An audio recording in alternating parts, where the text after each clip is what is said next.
டோனி தாங்க அப்படி பண்ண சொன்னாரு. சிஎஸ்கே என் மேல மிகப்பெரிய நம்பிக்கை வச்சிருக்காங்க. சிஎஸ்கே தான் எல்லான்னு எமோஷனலா man of the match award வாங்கினதுக்கு பிறகு பதிரானா பேசியிருக்காரு. சிஎஸ்கே விசஸ் மும்பை இவங்க 2 பேருக்கும் இடையான ஐபிஎல் மேட்ச்ல பதிரானாவுடைய மிரட்டலான பந்து வீச்சு காரணமா சிஎஸ்கே 20 ரன் வித்தியாசத்துல ஜெயிச்சாங்க.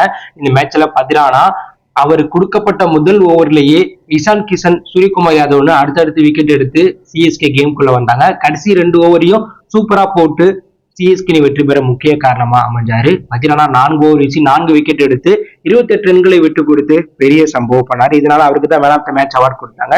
இந்த அவார்ட் வாங்கினதுக்கு பிறகு பேசிய பதிரானா, சிஎஸ்கே நீ பவர் பிளே ஓவரை வீசும்போது எனக்கு பதட்டம் தொட்டிக்கிட்டு, ஏன்னா எதிரணியை சேர்ந்த வீரர்கள் நல்ல தொடக்கம் கொடுத்தாங்க.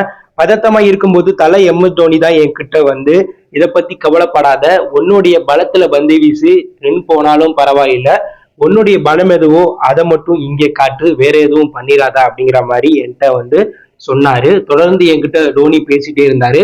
அணி நிர்வாகமும் எனக்கு வந்து பாத்தீங்கன்னா நம்பிக்கை கொடுத்தாங்க.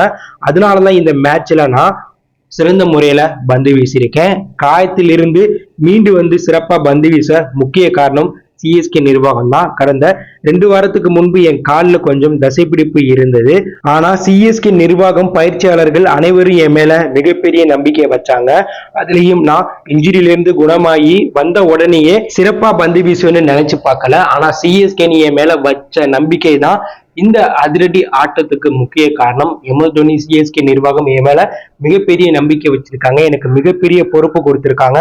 அதற்கு ஏற்றாற் போலயே என்னைய வழி நடத்துறாங்க. சிஎஸ்கே தான் எனக்கு எல்லாம் அப்படிங்கிற மாதிரி ரொம்ப எமோஷனலா Pathirana man of the match award வாங்கினதுக்கு பிறகு பேசியிருக்காரு. ஏன்னா பதிரானாவை இலங்கை கிரிக்கெட் வாரியமே அவருக்கு இன்ஜுரி ஏற்பட்டதுனால அதற்கப்புறம் வாய்ப்பு தராம கலட்டி விட்டாங்க. ஆனா சிஎஸ்கே அப்படி பண்ணாம அவர் மேல நம்பிக்கை வச்சு அவருக்கு உயர்தர சிகிச்சை எல்லாம் கொடுத்து அவரை ஃபார்முக்கு கொண்டு வந்திருக்காங்க சிஎஸ்கே நிர்வாகம். அதுலயும் பதிரானா நீண்ட நாட்களுக்கு பிறகு இன்ஜுரியில இருந்து கம்பேக் ஆகி அணிக்குள்ள வரும்போது ரொம்ப பதட்டமா தான் இருந்தாரு. ஆனா எம்எஸ் தோனி அவர்கிட்ட நீண்ட நேரம் போய் இடையில பேசிக்கிட்டே இருந்தாரு.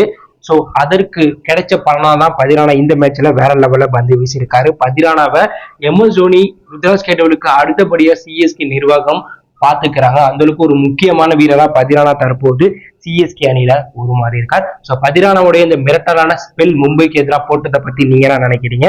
சோ பதிரானாவை கண்டிப்பா 2025 மெகா ஆக்ஷனுக்கு முன்பு சிஎஸ்கே ரீட்டர்ன் பண்ணணுமா அப்படிங்கிற கருத்தை கமெண்ட் லீவ் பண்ணுங்க. இந்த எப்படி இருந்தா லைக் பண்ணுங்க, ஷேர் பண்ணுங்க, கமெண்ட் பண்ணுங்க. மறக்காம நம்ம சேனலை சப்ஸ்கிரைப் பண்ணி ஃபாலோ பண்ணுங்க. தேங்க்யூ ஃபார் வாட்சிங்.